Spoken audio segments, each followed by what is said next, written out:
Hello friends, good morning, welcome back to my channel. कैसे हैं आप सब? आई होप आप लोग बहुत अच्छे होंगे। तो आप लोग के आशीर्वाद से मैं भी बहुत अच्छी हूँ। और ये रहा मेरा नेक्स्ट डे। यहाँ पे मैं रेडी हो चुकी हूँ क्योंकि आज हो रहा है हमारे घर में बृहस्पति भगवान की पूजा। जैसे कि आपने देखा होगा मेरे ब्लॉग में, तो मैंने आप लोग को बताया था कि मैं थर्सडे का व्रत रहती हूँ। तो यहाँ पे मेरा व्रत का उद्यापन है आज। तो यहाँ पे पंडित जी सुबह में ही आ चुके थे और यहाँ पे हमारा पूजा शुरू हो गया। और सच बताएं, ये पूजा करते समय मन में बहुत ज्यादा दुख था। मुझे नहीं पता क्यों था, मतलब मैंने इतने दिनों से ये व्रत किया था कि मुझे अब ऐसा फील हो रहा था कि अब मेरे कान्हा मुझसे दूर जा रहे हैं। ये व्रत अब आज के बाद मैं नहीं करने वाली। जब करूंगी तो 1 साल बाद फिर से उठा सकते हैं। फिर ये मुझे समझाते हैं ऐसा कुछ नहीं, आपके कान्हा हमेशा आपके साथ थे और हमेशा साथ रहेंगे। और यहाँ पे ईशु देखो कितने प्यार से खड़ा है और यहाँ पे इसके हाथ में कलावा बांधा जा रहा है। और यहाँ पे ईशु को टीका लगाया, फिर भैया को टीका लगा और जो भी दान दक्षिणा देना था यहाँ पंडित जी को हम लोग दे दिए। और यहाँ पे ईशु देखो बहुत ही प्यार से प्रसाद खा रहा है। और ये लोग पता नहीं कहाँ जा रहे हैं, इन लोगों को कुछ काम याद आ गया तो ये लोग चले गए।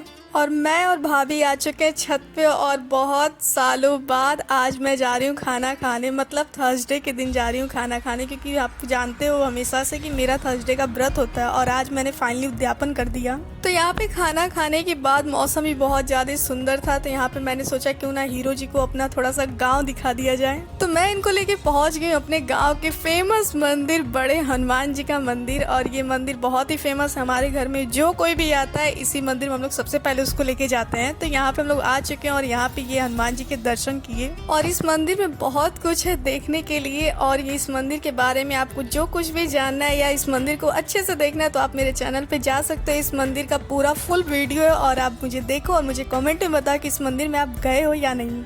तो अचानक से मौसम इतना ज़्यादा सुहाना हो गया कि यहाँ पे बारिश भी हो गई बहुत तेज़ से। और हम लोग मंदिर के अंदर थे, इतना अच्छा लग रहा था कि मंदिर में दर्शन भी हो रहा था, सामने बारिश भी था। और उसके बाद हम लोग गर्मा गर्म पकौड़े भी खाए। उसके बाद सीधा पहुँच गए अपने घर। और ये रहा मेरा दूसरा दिन। मैं इनको लेके पहुँच गई गाजीपुर चाची जी के घर। तो पहुँचते ही सबसे पहले यहाँ पे हम लोग ने लिया समोसा और मीठा, क्योंकि घर पे बैठे ना हमारे चटोरे भाई बहन, तो उन लोग के लिए कुछ तो चाहिए ना। और अब हम लोग पहुँच गए सीधा चाची की कॉलोनी में। तो यहाँ पे अब हम लोग पहुँच चुके हैं और हमारी चल रही खातिरदारी, मतलब हमारी नहीं चल रही क्योंकि भाई अब तो हम इसी घर के हैं तो हमको पुराने में लिया जाएगा। यहाँ पे चल रही थी इनकी खातिरदारी। और ये रही मैं, कैसी लग रही मुझे कमेंट में जरूर बताना। और आज का भी मौसम बहुत ही प्यारा था। तो चाची के घर आना तो एक बहाना था, बात तो ये थी हम सारी बहनों को घूमने जाना था। तो यहाँ पे हम सब लोग निकल चुके हैं घूमने के लिए। और सबसे पहले हम लोग पहुँचते हैं शाही मंदिर। तो जैसा कि आपको पता होगा कि नहीं पता होगा, हम आपको बता देते हैं। शाही मंदिर गाजीपुर का फेमस मंदिर, जो कोई भी आता है इस मंदिर में जरूर आता है। और इस मंदिर में छठ पूजा भी होता है। और इस मंदिर को आपने मेरे बहुत सारे ब्लॉग में देखा भी होगा। तो यहाँ पे बहुत ही अच्छे से दर्शन हो गया। दर्शन करने के बाद हम लोग खाए गोलगप्पा और निकल चुके हैं सीधा मेला देखने, क्योंकि गाजीपुर में इस समय लगा हुआ है प्रदर्शनी।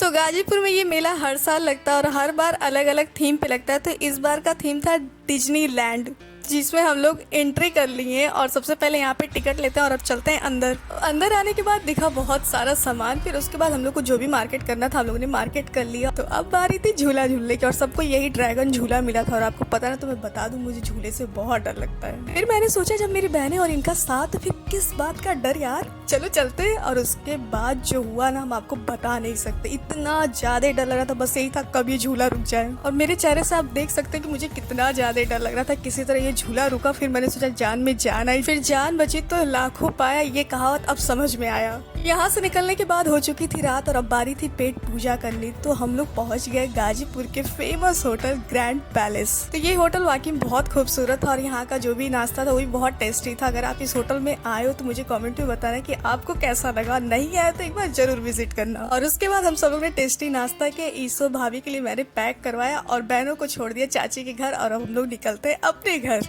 और ये रहा मेरा तीसरा पार्ट और सच बता बहुत दुख था यार, क्योंकि आज है मेरे विदाई का दिन और आज का दिन मेरे मायके में था आखिरी दिन, क्योंकि अब यार जा रहे पता नहीं कब आएंगे। इतना जल्दी दिन बीत जाता कि आते देरी नहीं और जाने का टाइम हो जाता है। जैसा कि आप ब्लॉग से भी पता कर सकते हो कि बहुत कम दिन के लिए हम आए थे और अब शुरू हो गया भाई विदाई का सिलसिला। यहाँ भाई मेरा बैग रख दिए कार में और अब यहाँ पे भाभी इनकी विदाई कर रही है और ये भाभी का पैर छूते, भाभी कहते हैं अब मेरा पैर मत छुई, भाभी शर्मा जाती है। फिर उसके बाद मेरी विदाई करते और मुझे इतना रोना आता, लेकिन सामने ये खड़े रहता है, कहते रोना नहीं है। यार लड़कों को कहना आसान है कि रोना नहीं, लेकिन जिसका घर छूटता है ना वो हर एक शादीशुदा लड़की अब समझ सकती है, उस चीज को अब हम फील करते हैं। मुझे बहुत दुख होता है यार अपना घर जब छूटता है। तो ये रहा मेरा आज का ब्लॉग, कैसा लगा मुझे कमेंट में जरूर बताइएगा। मिलते हैं फिर से नए ब्लॉग में नए लुक और नए घर के साथ। Take care and bye bye.